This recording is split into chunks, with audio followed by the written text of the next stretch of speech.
art antique et contemporain se rencontrent et forment un paysage onirique.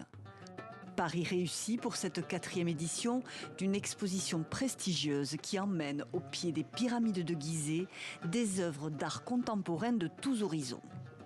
Un musée à ciel ouvert avec en toile de fond un site classé au patrimoine mondial de l'UNESCO, vieux de près de 4500 ans.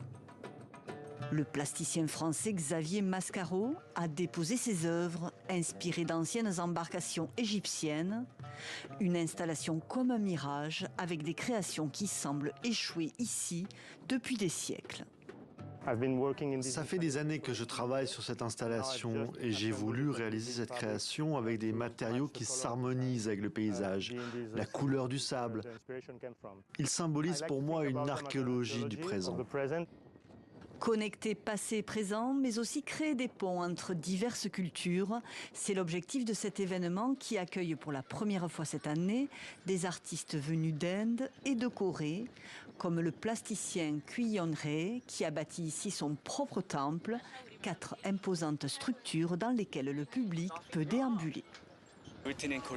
Il y a des inscriptions en coréen, en arabe, en anglais. Il y a des hiéroglyphes aussi. À l'intérieur, il y a 5000 dessins réalisés par des personnes et des enfants, y compris de nombreux dessins réalisés par des réfugiés coréens pendant la guerre de Corée. Shilo Shiv a planté ces lotus géants venus d'Inde pour mettre en valeur les racines qui lient son pays à l'Égypte. Cette œuvre a voyagé du désert du Rajasthan jusqu'ici. Mon installation s'appelle Padma. Cela signifie lotus et c'est une création évolutive qui vient d'une installation plus ancienne, inspirée d'un texte hindou ancestral qui dit qu'à l'origine de toute création, il y a un lotus qui fleurit à travers le corps d'un dieu. En Égypte, les croyances veulent qu'à l'origine de la vie, il y a un lotus bleu qui émerge du Nil. Des vagues de poésie, de littérature et de philosophie aussi, avec cette sculpture intitulée Vagues du désert et réalisée à 4 mains.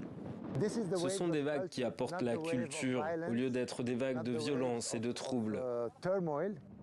Sculpture, installation, peinture, des œuvres d'art contemporain qui célèbrent aussi un patrimoine millénaire que le public est invité à redécouvrir sous un autre angle jusqu'au 16 novembre prochain.